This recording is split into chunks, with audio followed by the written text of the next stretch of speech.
Tell me a little bit about the history of Stasha. What were you doing before? Were you in hospitality? I started cooking when I was 7 years old, behind my parents' back. Why behind your parents' back? I don't know if it's my household and my family, but I was not allowed to be in the kitchen and be around the stove and utensils and exactly. All that. What happened when your parents found out that you were doing I was grounded. I was grounded. Yes.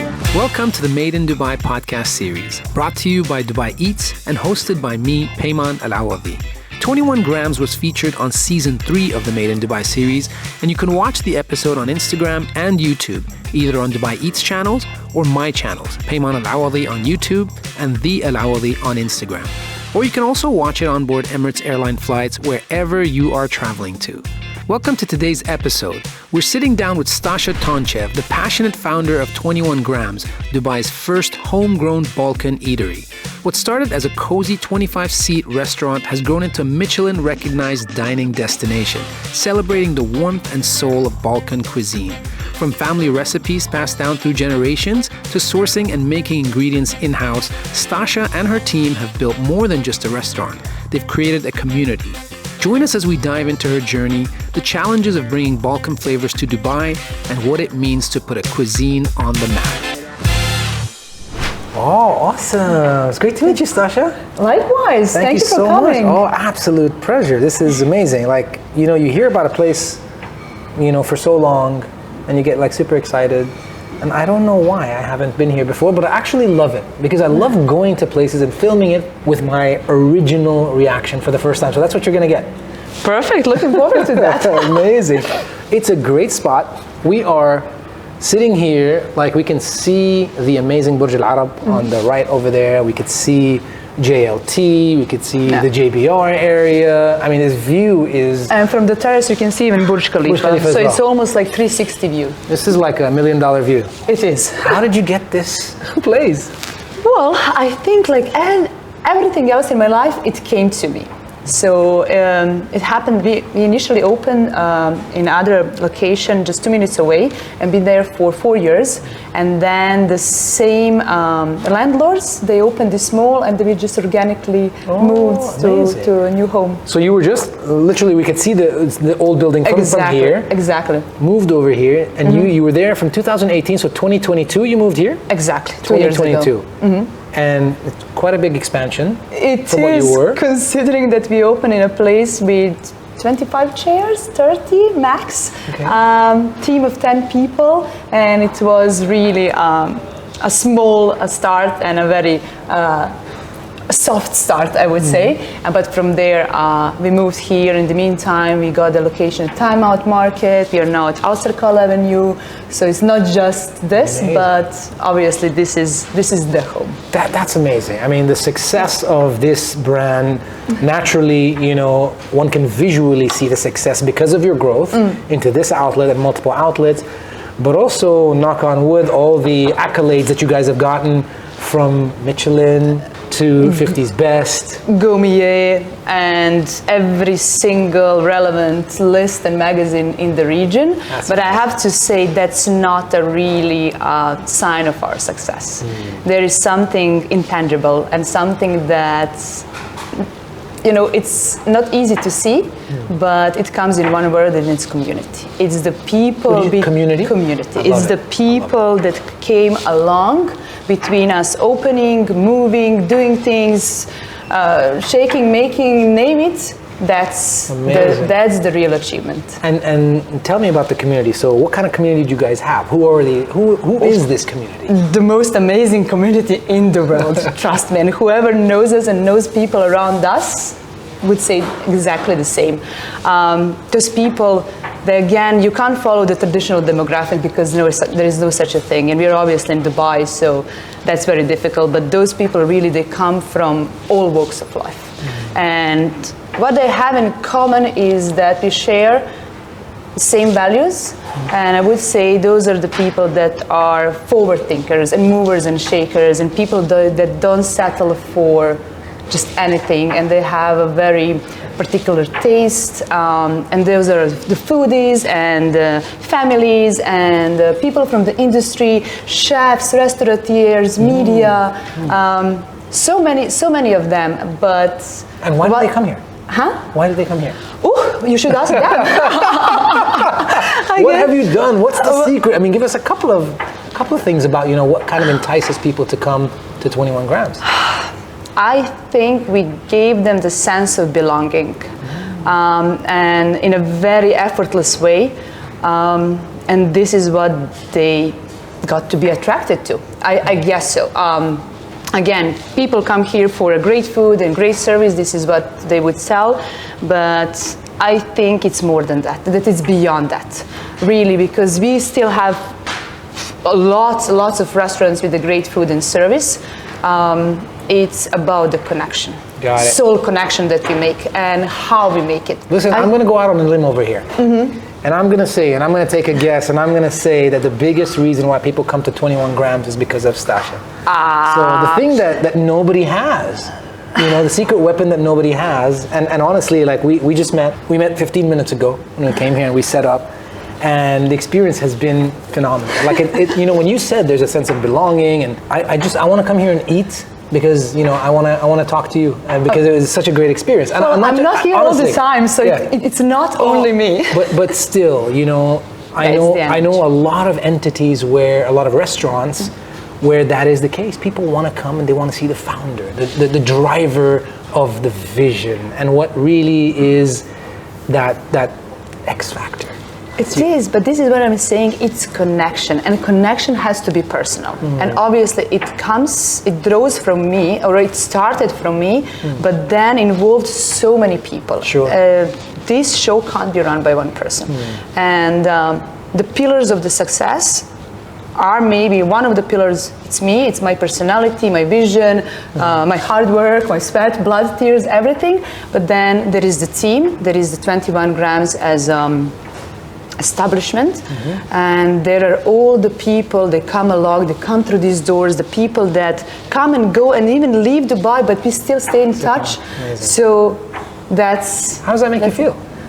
Good. Most of the days it makes me feel really, really good, and makes everything that we've done worthwhile. Worth it, got it. Yeah. Tell me a little bit about the history of Stasha. So before you opened 21 grams, were you in the hospitality industry? I'm 41 years old. that is a long... Do you have time? Don't look at it all. But what were you doing before? Were you in hospitality, and what made you open up a restaurant? For a short time, but not all. So my background is in marketing and events, and I studied economics, and from there I worked in marketing events, and that was in Serbia. And then I came to Dubai, and that was for me for the first time to work in hospitality. And after a few years being in hospitality in Dubai, I went back to marketing events. So this is like a tiny professional background. But what I think is the most important one, it doesn't come from the professional background. It comes from the fact that I started cooking when I was 7 years old. Whoa, yes, amazing. And I started cooking behind my parents' back. While they were away. And what is more important is the fact that the moment I get my first dish right, or at least I thought so, I brought all the kids from the neighborhood. Wow. And then we feast on what I made, and I was super proud and super happy, and I kept doing that for another 30 years, easily. Why behind your parents' back? Well, I started at the age of 7, and I started when they were away. So when I was home alone, I would take my mother's magazines and got the recipes from it and then start in my little experiments, and this is how it started. And at that time, to be honest, I was not allowed. I don't know if it's my household and my family, but I was not allowed to be in the kitchen and be around the stove and fire. Exactly. So I started secretly, and I had my first secret underground supper club at the age of 7. That's amazing. Yeah. I love it. But from there, I really kept cooking, exploring, learning. And being really a proper foodie way before that was trendy. That is amazing. And it is, and it shows that was my true passion, and I was lucky to discover it very early. However, I was never supported and guided in a way to pursue that potential. And where I come from, especially at that time, being chef or working in the kitchen in a restaurant was not quite popular. It was more for people that are not good in the school, and then you go like washing dishes and peeling potatoes, but you don't really look at that as a career or profession. It's similar to anywhere else in the world, including exactly. this part of the world, especially talking like 30 years ago, right? Yeah. So I just kept going, living that talent as who I am, right? Just a very, very, I don't like word organic, but organically, that was who I was, and I've been cooking and hosting the dinners and lunches. Forever, basically. Forever, exactly. What happened when your parents found out that you were doing I was grounded. I was grounded. Yes, but that didn't stop me. And this is like, what is the big part of my personality? When I like something, when I believe in something, nothing can stop me. Like, amazing. I'm really the one who is that person that don't give up easy. Yeah. But also kudos to your parents, because, a lot of times parents will stop children from doing something they love. Well, they tried. They did try? Yeah, but honestly, I'm somehow upset with them because they never pushed me further. They took it for granted. They got this kid that was super talented, and instead of saying, okay, what we can do with that, they were like, oh, good for you, good for us. Yeah, I got it. So it took another 30 years for me to come where I actually belong, where my heart really belongs. Gotcha. God works in mysterious ways. Yes. He'll bring you back on your path. And better late than never. Better late than never. Yeah. And mashallah, I mean, better to do something super successful like this than something else. Yeah. But I hear you, and parents sometimes they don't understand and they want what's best for you. Like I liken it to me growing up wanting to be a professional football player. And I was super good. We didn't have a professional league, so I had to leave to go and play somewhere. And then my parents always thought about injuries, and they said, we worry you're going to injure, you're going to break your leg and all that. So fear they didn't know better, and but I love them. They've really encouraged all of our parents. They did fantastic work and the best they could. Yeah. No matter what, no matter how you look at it, ultimately a lot of our success, obviously depends on your own passion and your own effort. But the parents, they have strings attached to you, and they push. So amazing. I love it. Why did you start this business in Dubai? Why didn't you go to New York or to Paris or somewhere else? Or why not in Serbia? Well, first of all, I was already in Dubai, so that was like a logical thing just to stay here. But, it's easy to start a business in Dubai. It is? It is. Okay. To start a business in Dubai is not difficult. Comparing to other countries, it's not. So the restaurant business? Yes, we're talking about, any business at the end of the day. It's quite straightforward. I mean, I think you don't have a lot of there is a bit of a paperwork and here and there, but it's not easy. The market that is open for all sorts of the investments and business profiles and... So I would say it's easy. Now, running it, maintaining it, growing it, it's different story. But again, I would say, just talking about Dubai, I would say it's not any harder than anywhere else. Got it. Right? And what I love about Dubai, everyone will say that Dubai is a land of opportunity, and it is. And it presents you with opportunities in a very motherly way. In a motherly way? Yes, it does. Like with an open heart and open arms, and all the doors are really open. They are. But then from there, like once you have the open doors, what do you do with it? What do you do with that opportunity? Exactly. Okay. And then the Father comes in. It pushes you. It pushes you to grasp that opportunity and to make the best out of that. And that push is not easy. And it's not as gentle as the touch of your mother, as the embrace of your mother. But it's rewarding. And if you manage to succeed in this place with the guidance of two different parents... That's amazing. I love that example, but I've never heard something like that before. It's very nice. But it is, I've been thinking about that. Giving homage to your mom and dad. Yeah, I do, but Dubai as well. I don't want to flatter Dubai in a sense that, it's easy place to live and work. It's not. It has, certain challenges that are not easy. And it's not for everyone. As much as it's open for everyone, it is not for everyone. Gotcha. It's really for the people that can understand certain values and that can see slightly ahead. Got it. It is, and that have a patience to wait for the good things to happen and to work through this time. Oh, I love it. Amazing. And Dubai is for those people. Got it. And I guess I'm one. Amazing. one of those people, right? What was the opportunity that you saw for Balkan food here in Dubai? Because it's not common, I can tell you, for the longest time. And I'm not even sure today, I don't even know how many Balkan restaurants we have in Dubai. We are one and the only in the city and in the region. At least when it comes to the modern Balkan cuisine, we are the only one. Wow, it's amazing. So it was not that difficult to figure out that there is no such a thing in this market, but again, we have to think that we didn't brought a Japanese cuisine or a French cuisine or a Spanish cuisine. There was no really demand for it. And you had to educate people on it. Exactly. Right? From, people would come to us and ask, what is the Balkans? They didn't know even that is a region in Europe, right? So yeah, there was a lot of education, and when it comes to the opportunity and how 21 grams came about, 21 grams has never been a business idea or the result of the planning and thinking.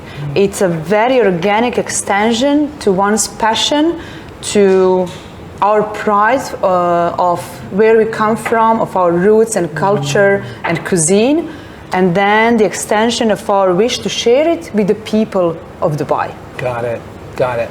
Hey, it's a big bet to make. Come in to a cuisine, and I tell you, more than that, we had equation for a failure. Okay. We had a completely unknown cuisine. 7 years ago, try to remember how many times you heard of the Balkans or the Balkan.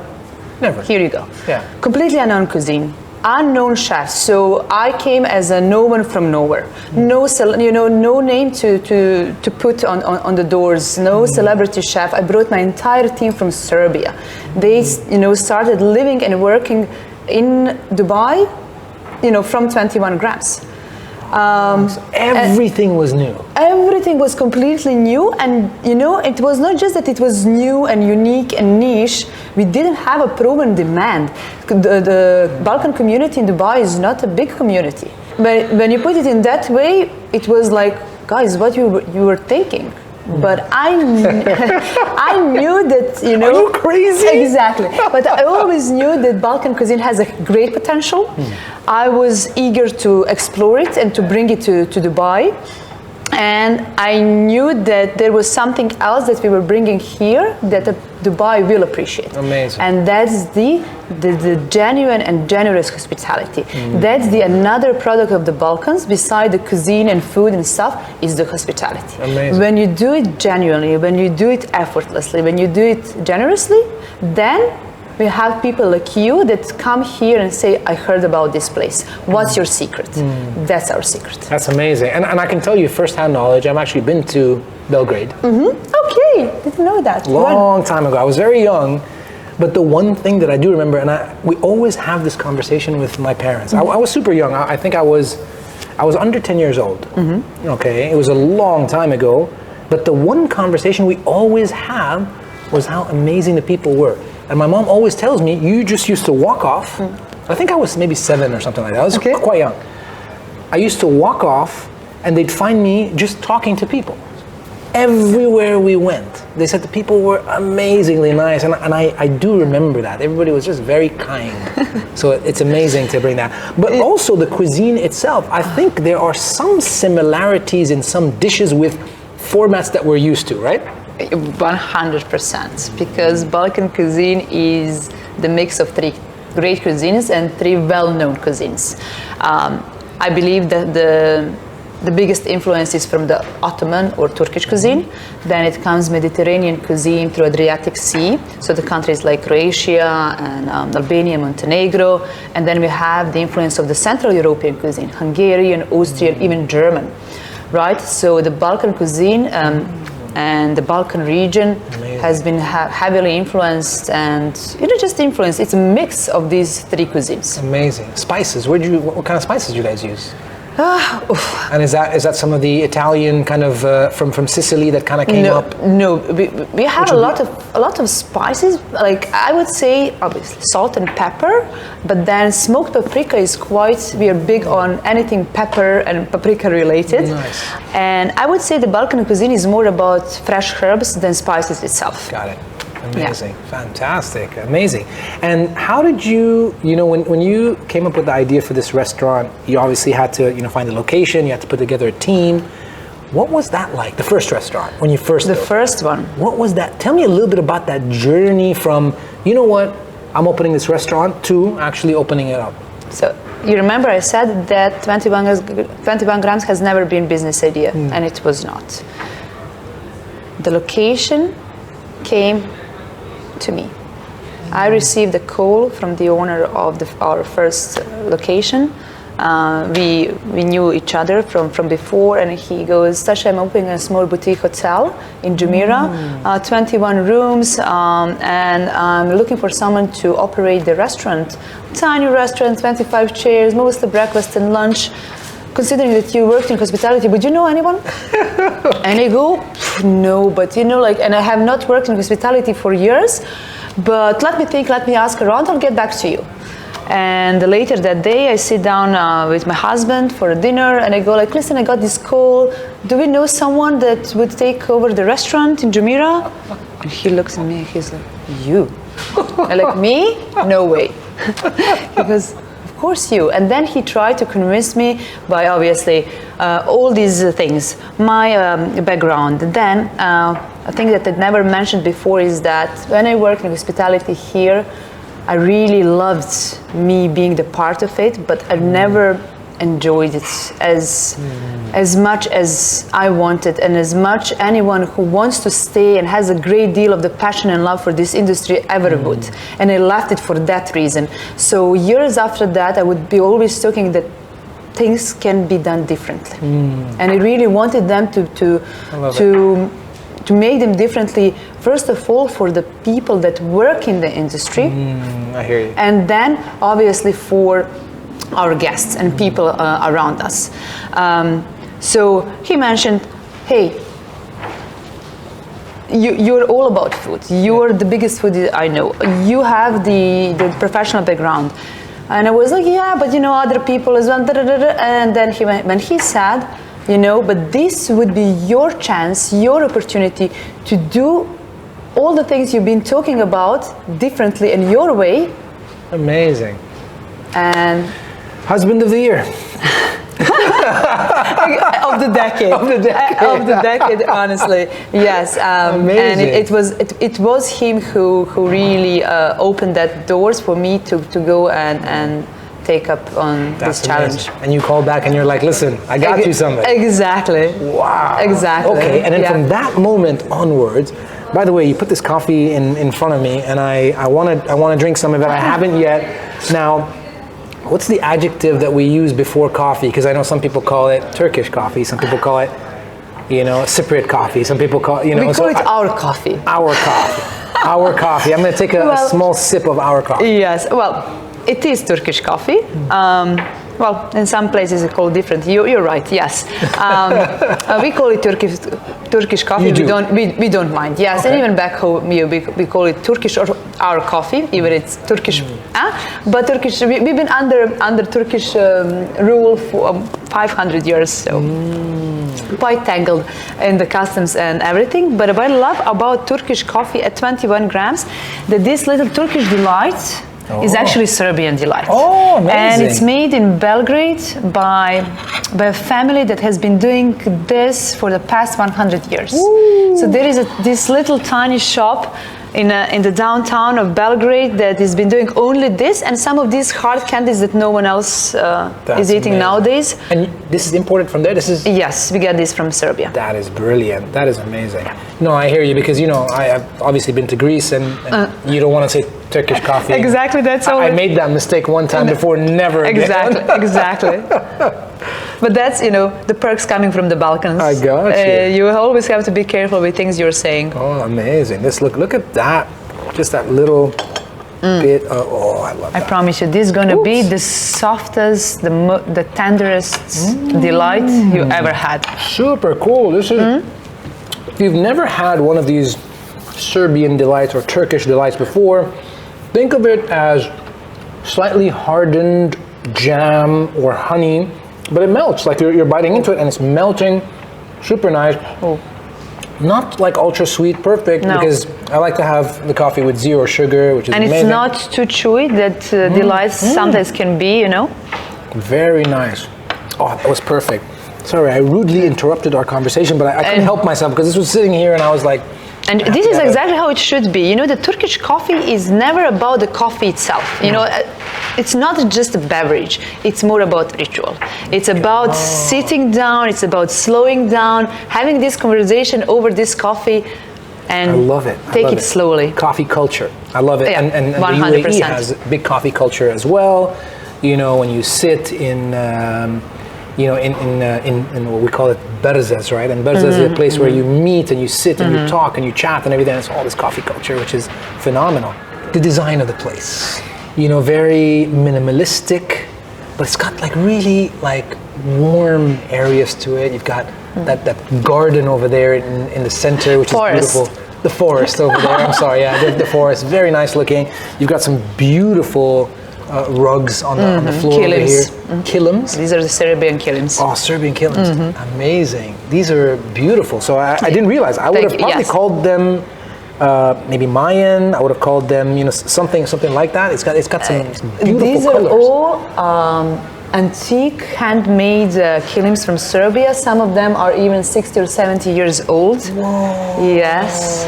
So very authentic, and we really wanted to bring the taste and flavors of home through every single detail, not just food, but obviously the details that we have in our space. The things that build conversations as well, obviously. Yeah, and the entire interior was made in having one thing in mind. We wanted to create a second home for ourselves and then for everyone who comes through. So the idea was always creating that big open living room for everyone. It happens that my personal taste, it's always more leaning towards the minimalistic. Very nice. But we made it warm and welcoming, and that was the whole idea. Amazing. How was the first outlet? Did it look like this? Yes and no. Well, it had elements of this, but it was super, super tiny. So just like imagine it was 3 times smaller than this.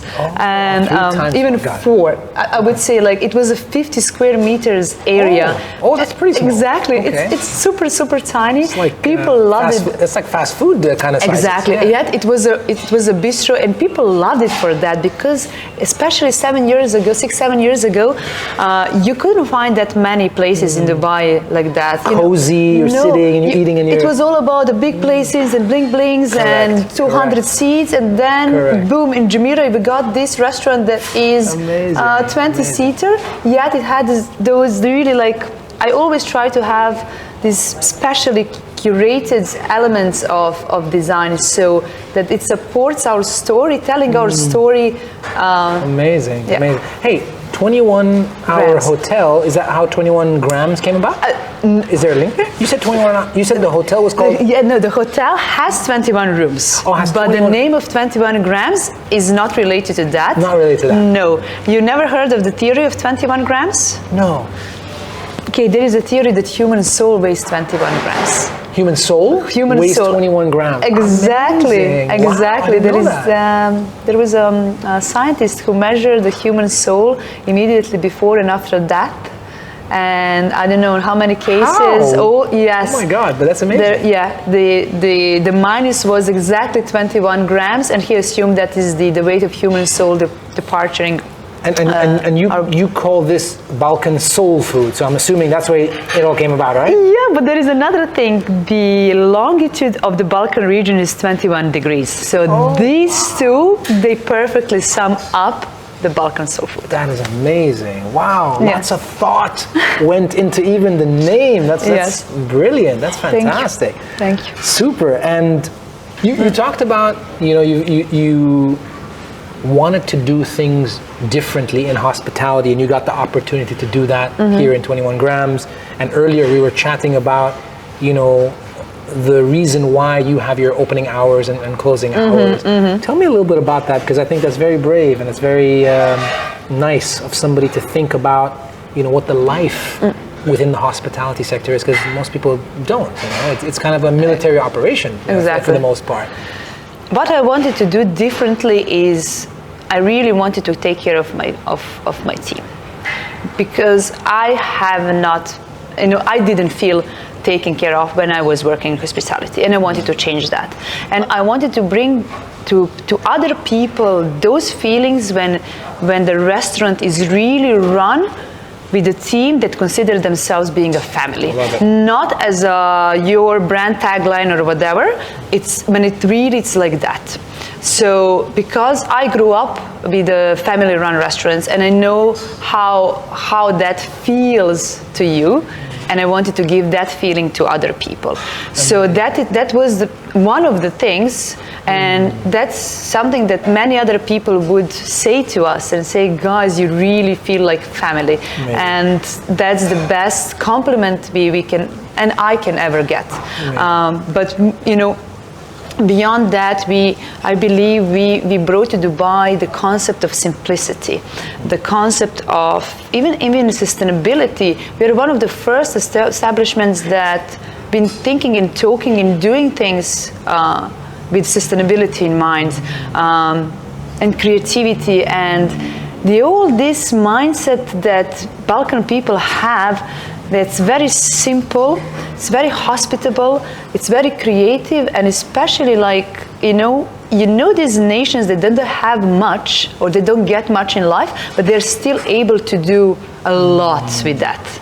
And that's who we are. Amazing, amazing. And so you guys open 8 to 5 on Monday to Wednesday, and on the weekends. So after 5 o'clock, the restaurant's closed? From Monday to Wednesday. We serve only breakfast and lunch on those 3 days, and then for the rest of the week we are all day dining. All day dining. But in the meantime, we do a lot of events. We do catering. We are out and about, and we collaborate a lot. We do a lot of special dinners. Hey, that's how we actually met. I met the Chef Milan, right? At Sika Festival. At Sika Festival last year. So I went to the Sika Art and Design Festival. It was amazing. I saw this one stall, and they were making this amazing sandwich. They're making pastrami on cheese in a sandwich, I believe, right? Yes, it's our salmon toast. So salmon is the name of our homemade bread, and then we stuff it with the really good stuff. It was so good. I love that stuff. So that's actually, I came in contact with 21 Grams, and I didn't even know. But you said a couple of things that piqued my interest. And one was, you said you come from, you grew up with family-run restaurants. Your family was in the restaurant business? No, they were not. But going out in Serbia, most of the restaurants were like a family-run restaurants. We're not, those are the best restaurants. Yeah, we haven't seen the restaurant chains until later in my life. So husband, wife, kids working in the restaurant. So then you really see a family driving a restaurant. Exactly. And you want to replicate that with your restaurant. Exactly, because I knew how it feels being a guest at those kind of restaurants. And I wanted to replicate it in Dubai, because I haven't seen many of them, at least not in the modern part of Dubai, right? Amazing. I love it. And Stasha, by the way, I have a hospitality background as well. I've worked across hotels and everything like that. And I hear you. Look, it's very nice when you're in it, but it is a difficult industry, and a big chunk of that is you're basically missing out on everything else while you're doing that. And I know many people that have left the industry, and I love the boldness of what you're doing, and I hope some of these things actually trickle into the industry to make sure that the good people don't always leave.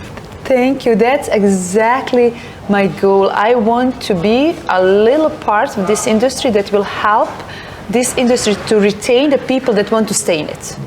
Never let again the people like me leave the industry. I hear you. Amazing. This is so good. Yeah. I love this stuff. There's so much depth to what you're doing and why you're doing. The narrative is amazing. I'm so happy to see you establish Thank roots you. in Dubai and growing in Dubai. It's very important for us, you know. It is, and I think it's important, especially for people in Dubai and people looking at Dubai from distance, to understand that these kind of things are still happening. You know, there are still businesses that would apply the life and love philosophies to the business. That it's not all about money. That it's not all about, you know, other things that maybe Dubai would be well known for. And even the residents would be maybe a sort of, I don't know how to call it, but ignorant to the fact that Dubai has so much to offer. It's on us to dig deeper, to find it. And certain people will dig deeper to offer something, and certain people, they have to dig deeper to find them, to take it for themselves. Got it. What I'm assuming, and I hear this from a lot of people, I'm assuming many people have reached out and said, Stasha, I love this concept. I'd love to invest in growing the concept. What is your growth model? How have you been growing? Growing with our community. I don't see us or any healthy business growing just by simply multiplying the locations and getting new locations. That is for me more of the building a bubble. But again, it depends on the purpose of your business. For us was always to have a good restaurant that will stay. And with that in mind, we don't really have as a priority to go and open another 5 restaurants. Even if there is a demand, and there is, the whole idea is to be a home for our people here and to do it well and to prove that we can do that in a long run. And from there, let's see. But preserving what we already made, and it's already fantastic, it's good enough. And there is nothing wrong with the good enough. I want to champion good, the word good, and the meaning of the good in this world, because I think for the longest time we've been pushed and pressed to think about all the amazing and great and ultra mega giga hyper things, and in that process we lost the love and we lost to everything, understand the power of good, of simply being good. I love but that. now if we apply that good of being good consistently every single day, in and out, this is your amazing. I love it. I love that concept. And it's true, you know, sometimes the pursuit of greatness, it comes at a cost, you know, and it comes at a cost of so many other things. So I love that. But it's pity to be at the cost of good things in our life. This is what I want us and everyone else to prevent from. I love it. That's fantastic. This is, where did that come from? This is a very It's a life philosophy. It's a life philosophy. It's a life philosophy. It comes from my soul, and my soul finds other people that believe in the same, and then together we make that other things happen. Phenomenal. Are you kitchen trained? Are you food trained? No, I'm not. You're not? I'm not. Even when I worked in the restaurants and hotels, I was always on the front of the house, and sometimes marketing and PR, but mostly on the other side of the wall. Got it. But and how do you make your recipes and things like that? Obviously, we met Chef Milan. Exactly. The recipes are made by and developed and executed by the kitchen team and led by head chef Milan. However, I would say that my say in the menu is of the creative side. I have that little say in there where what I believe would be right fit for our guests. Got it. But from there, it's all Chef Milan and his team. Amazing. And how often do you guys add menu items and things like that? Is it something that's rotating? We change our menu. We change our menu once a year at least. But in the meantime, we don't take our menus as something set in stone. So whenever we feel there is a space to do something new or better, we'll do it on a smaller scale. So we will change 1 or 2 dishes, and obviously won't announce it as a new menu. And we're constantly under construction. I remember you mentioned that, or even you asked me how 21 gram was built. And in my mind, like, was. No, it can't be was. It is. It's forever under construction. Every single thing from, first of all, from my thoughts and ideas and vision, it's under construction forever. Amazing. And then everything that comes along from food and energy and everything else, always growing, always changing, and this is the mirror of our environment of Dubai. I love it. I'm still, in my mind, I'm still processing. It hit me like a ton of bricks when you talked about good versus great, and I love it. It's a great ethos to kind of go by, really, because goodness in everything consistently, much better than greatness at one thing and everything else. I love it. And you can't really achieve greatness in so many things, right? Yeah. And if you can, then probably it's not greatness. Yeah. So for me, it's much better to be simply good. And when I say that word, for me, it really has some substance, and like I can feel the flavor of good. And this is what I consider to be good food. Wow. All right. So let's dig in, because there's a bunch of things over here. So what did you order for us, Stasha? What do we have? So today we have some of our signature dishes and claims to fame, starting with our Wagyu kebabs. In Balkans we call them cevapi. Here we make these kebabs with Wagyu beef. Nice. Then we have a princess of the Balkan cuisine. Just before you move over, so this is pickled onions. Homemade pickled onions. Fantastic. And with some beef jus. And chili flakes. I can see the chili flakes up on that. So that is Szechuan pepper chili. Is that what that is, or just one along? That's the question for Chef Milan. To be honest, amazing. You really went into the details. Okay. All right. Next we got sarma, which is the princess of Balkan cuisine. Basically, those are the sour cabbage rolls, slowly cooked with, stuffed with minced beef, and then slowly cooked with a smoked brisket for hours, and with some beautiful spices, including a smoked paprika that I mentioned earlier. Wow, that is amazing. And we love serving it with grilled polenta over here. Oh, grilled polenta. I love polenta. And you got a lot of cheese grated on top of that. Is that any specific type of cheese? It's kashkaval cheese, which is a very typical cheese back home. And then we have, these pies. These are our babies. Wow, that's beautiful. So that's in a circle, actually, and you cut it in half. Ooh, it's hot. Yes, okay. These are the beautiful phyllo swirls. Back home we call them pita and burek, depending on the country. This one is filled with creamy spinach and served with the herb yogurt, and the other one is with the goat cheese, thyme, let me help you, and honey. Goat cheese, thyme, and honey. Look at that. So this is, we leave this for later. Is this more of a dessert thing, or it doesn't matter? It's both. Wow, that's fantastic. Because savory, sweet, obviously. Yeah, you can. I love that. Okay, wow, those are beautiful. And I'm assuming there are other versions as well. Are there versions with meat in them and things like that? Yes, we have different filling, and we even have different versions of the same phyllo pastry. We have burek, which is folded and layered rather than swirled, and it comes with a different filling. Balkan people will know, and other will find out. Amazing, amazing. So there's something in Egypt which they call msheltet. Have you had that? It's very similar. No, it's same pastry. Fatir is very similar to burek. Got it. And what they call goulash is similar to our pies and with the other pies that we have back home. Amazing. Okay. What else we got? We got some of the Balkan mezzes.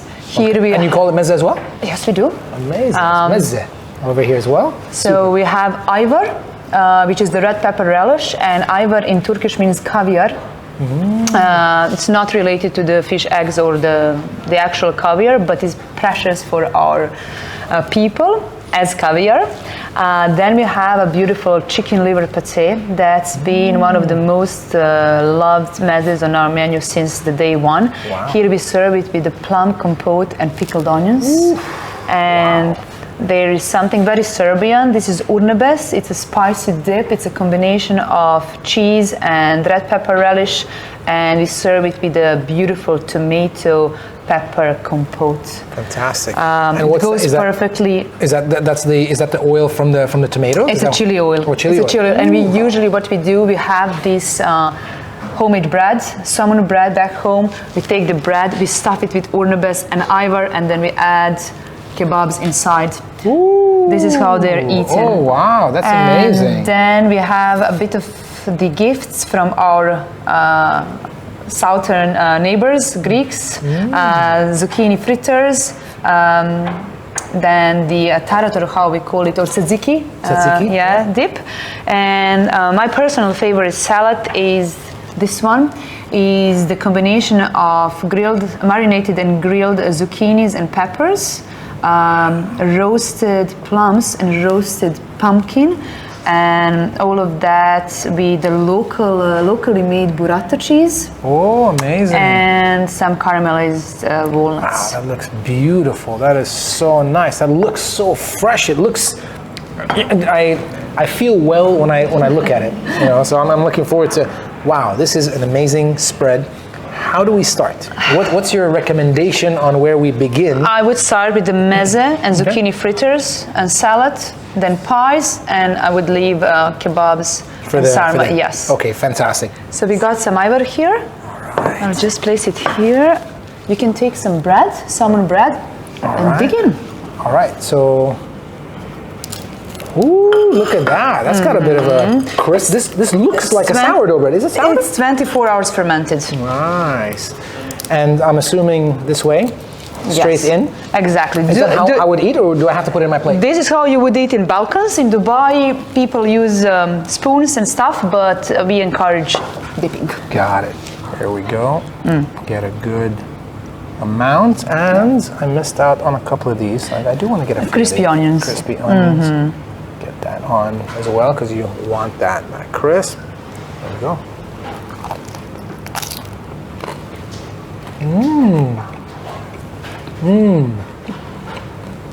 Nice. Tomato based, of course. No, this is the pepper. Red pepper only. Red pepper only. We grill them, we peel them, we cook them, we sing to them. We do all of this stuff. So this is the relish made of the grilled red peppers. Brilliant. It's got a tomato-esque kind of look and feel, but it's all pepper. Exactly. Beautiful. You get everything from the savoriness and the sweetness. Very nice. And very toasty and really nice. Amazing. so just try it for now, and then later on pick your dip for a cevapi. Oh, amazing. I would like you to try this one. Okay. Chicken liver pâté, a bit of plum compote, and pickled onions. So this combination between savory and sweet is something that we got from our neighbors, such as Hungary and Austria. They have this custom of mixing the savory and sweet flavors. All right, so let's just make sure we get everything, the onions, that sweetness, and the pâté as well. Get that.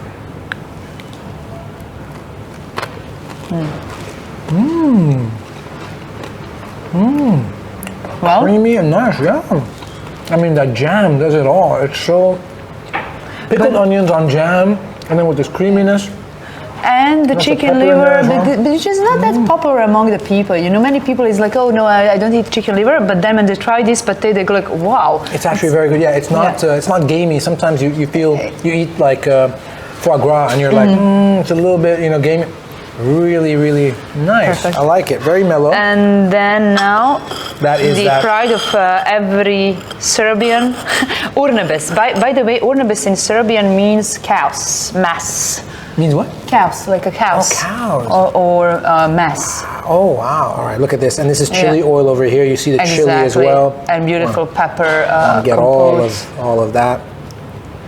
So again, we are mixing savory and sweet to get all of these umami flavors in one dish.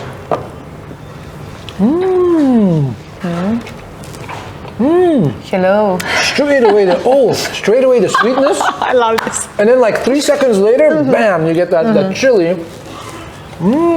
Surprise, surprise. So nice. Great. I'm so happy you like this one. That is brilliant. I saw you had one of these. And it was super crispy. It wasn't me. And yes, Zucchini fritters right here. don't miss dipping in tzatziki. That combo is to die for. Oh man, that is so good.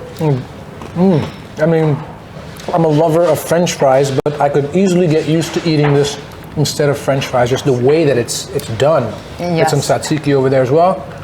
And for your third try, you choose different dips. So you can use zucchini fritters and dip. Oh, I see. Don't stick to only one. I see. So What we're would still. you? Yeah, that is brilliant. I'm trying this again. So good. Wow. Fantastic. I So can't wait to everything- hear that crunch on the mic. That's going to be very It's so special. good. It's so crunchy.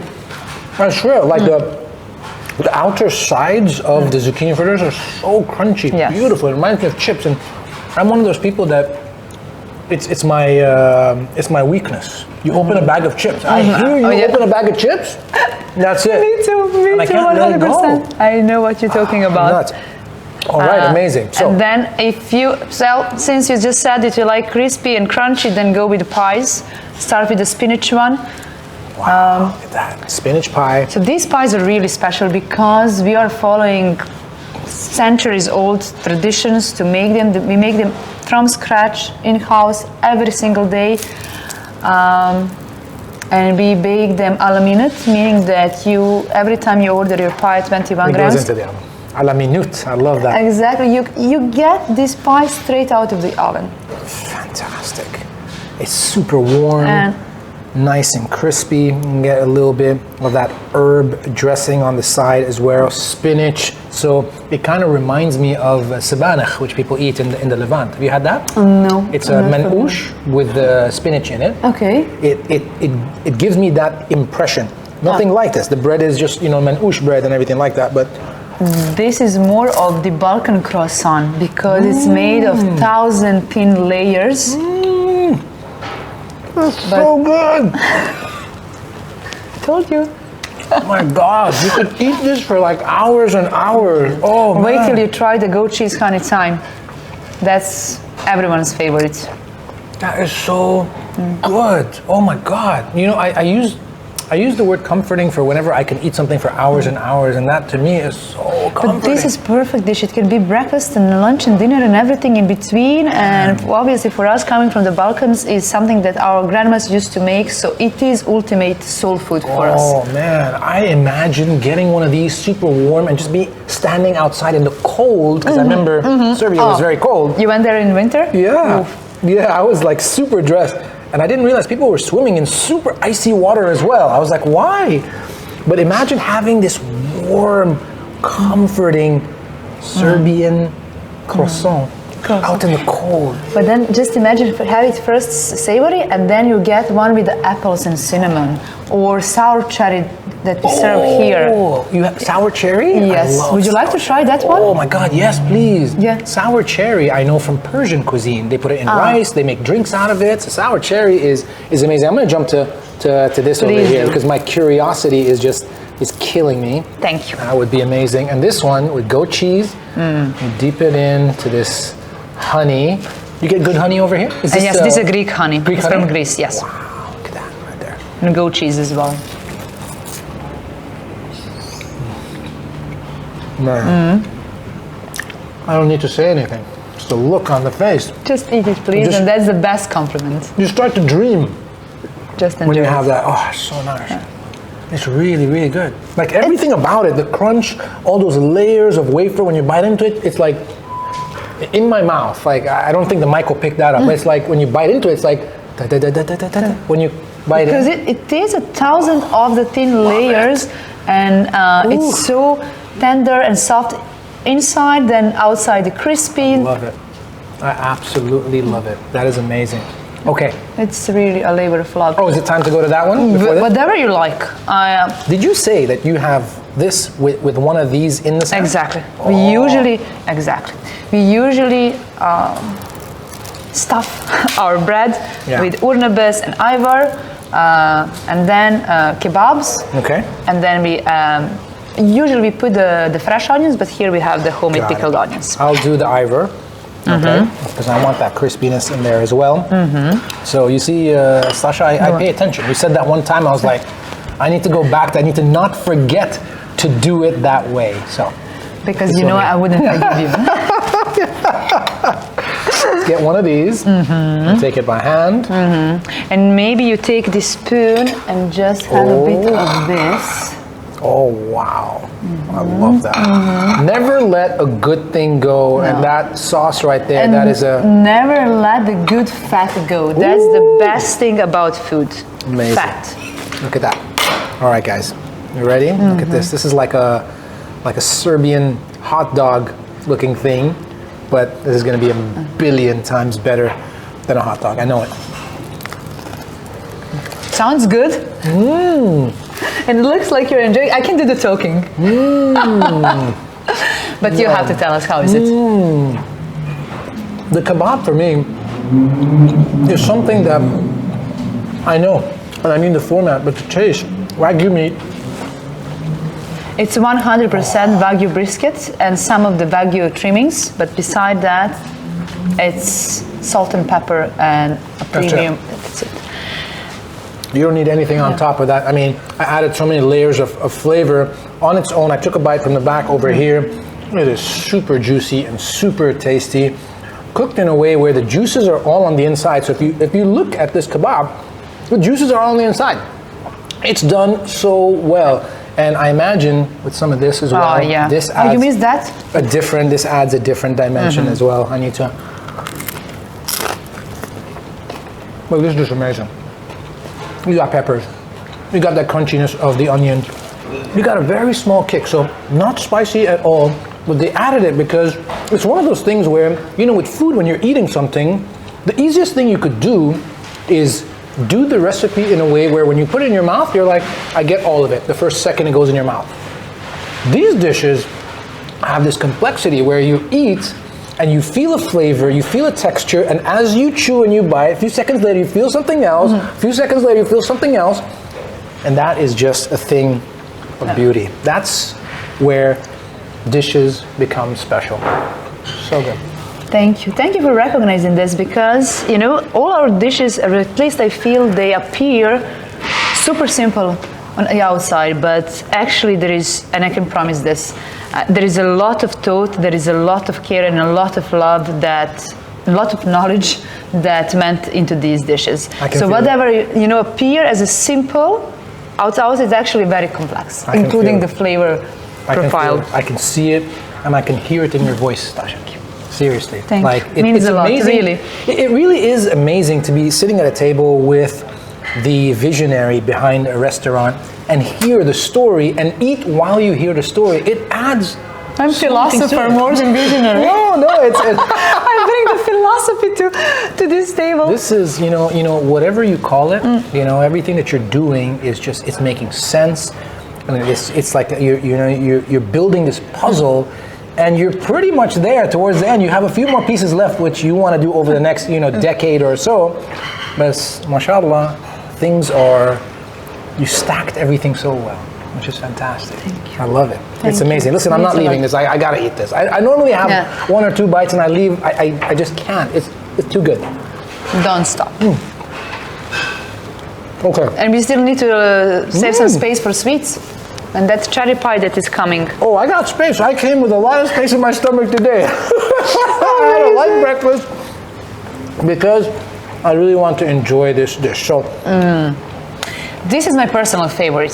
This is the one dish that when you explained, my mouth was watering. Oh, really? I'm so happy to hear that because this dish I'm not confident recommending to people. It is the princess of the Balkan cuisine. It is my personal favorite, yet it's so complex. It's really a Balkan umami dish that only people with very sophisticated palates can really enjoy it. You'll get the sourness from the sour cabbage, but the sweetness as well, and smokiness, and savoriness, and so many things. Wow. And just remember, this is a winter dish. This is our winter and festive dish back home. So obviously you get the flavors of the winter. It is so nice. Oh, I love it. And look, we gotta have a little bit of that as well because that one too, when you were explaining that. This is special because this one combines, this dish, you know, we always have those dishes that, in my mind, they connect the dots. So the dishes that are not traditional dishes from Serbia or not traditional dishes from anywhere else, but they connect the dots between the Balkans, because this is the base of this salad is something that we use and make back home. But then we use the locally made burrata cheese. Amazing. Fantastic. People call it fusion dishes, but for me it's more than fusion dish. Amazing. More than a fusion dish. It is beyond fusion. That is. Because it's not just simply mixing the cuisines. It's like a third culture dish, because you have a Balkan dish as a base, and then you have Italian burrata but made in Dubai. Stasha, if Netflix gives us a show, you and me traveling around the world and everything like that, I think it'd be a super hit. I love the way you explain everything. Why we are saying if?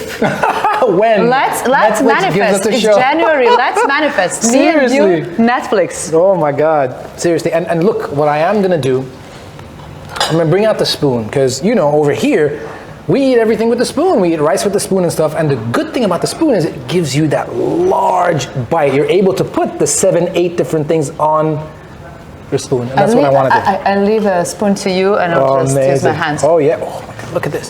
Look at that. That is a peach, right? A roasted plum. A roasted plum. This is amazing. This is basil over here. That's basil, some dill, some mint. This is phenomenal. I'm gonna get I got some dill in there, got a little bit of mint in there. I'm gonna get a little bit of this Emirati burrata over there as well. And I think I got a nice spoonful. I think I've got pretty much everything in there. Oh, I need a little bit of this roasted No, I think you'll have to do another one. Another one, huh? Okay, 2 spoons at one go. There we go. This is...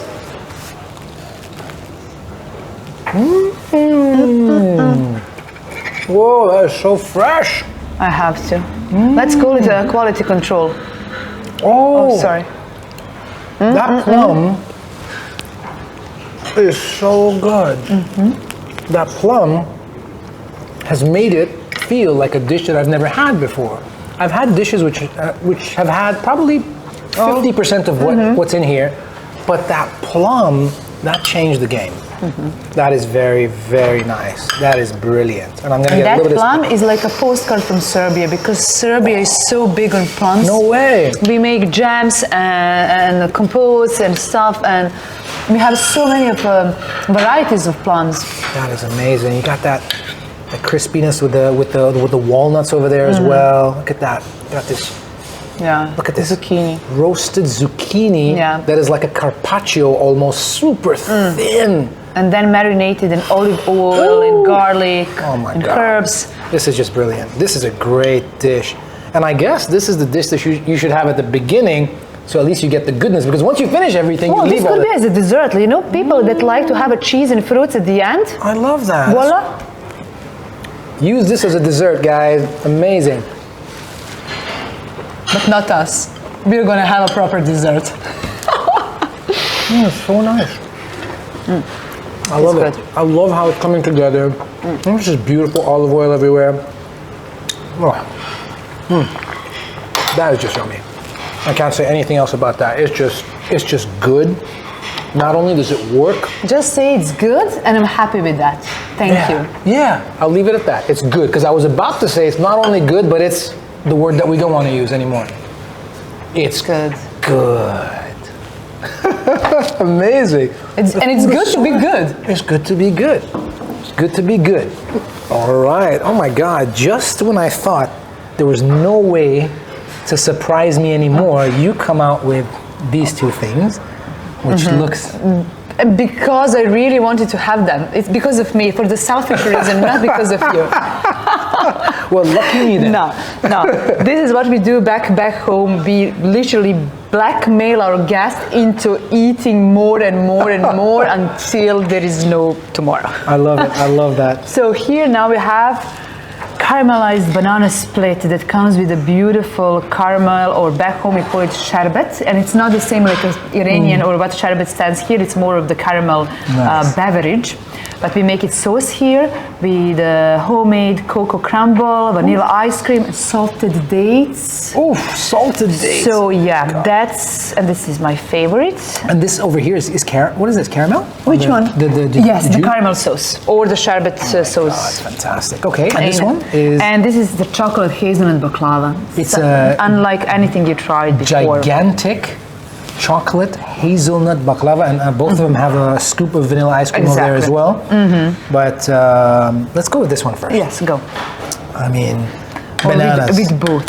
Look at that, with everything, and I want to get a piece of this date and I'll show you what I do sometimes. I take the piece of baklava. See, I'm telling you all my secrets now. Ooh, then I dip in the caramel sauce. All the secrets right here. You heard it here first. Huh? Oh, with the ice cream on top of that as well. Exactly. This is what Stasha do. Just follow me. Nice. Damn. I've got this. Hold on. The things that you have in there, they're so good on their own. Banana on its own, amazing. Caramel on its own, amazing. Chocolate on its own, amazing. Vanilla ice cream on its own, amazing. Salted date, I mean everything. Now when you put them all together, you're just like biohacking goodness. Notice I didn't say greatness, I said goodness. You're biohacking goodness. Amazing. Thank I love it. Now I need to do what you did on this dish. So, and a little piece right here. Dip it in the caramel. Get all that caramel over there. And then get some of this ice cream up on. Ooh, I dropped it. It's not easy, but it's so rewarding. Right here, check this out. Man. I told you. No, I love both of these desserts because none of them are traditional desserts. Back home we do baklava like rest of the world with walnuts, sugar syrup and stuff. Then we have a typical banana split where you have a fresh banana, ice cream, whipped cream. But then these are both our 21 grams take on these desserts. It's amazing. I have no words. It's too good. Oh, don't let me start singing. Woo, if I could like dive into those two desserts, trust me, I would do it right now. But it's a little bit shallow. So, wow. That baklava, the chocolate hazelnut is so... This is considered to be our signature dessert because it's on the menu from the day one and being the most popular, best-selling dessert we have. Phenomenal. And we introduced this one just with the opening of this place 2 years ago, and then it's just shining since then. Fantastic. Great. The restaurant that doesn't stop giving continues to give. Amazing.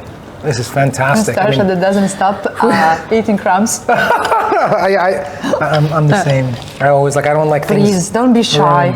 Like I was actually eyeing this little piece of sugar on the side over there. Amazing. So good. I'm so happy that you liked everything. I loved it.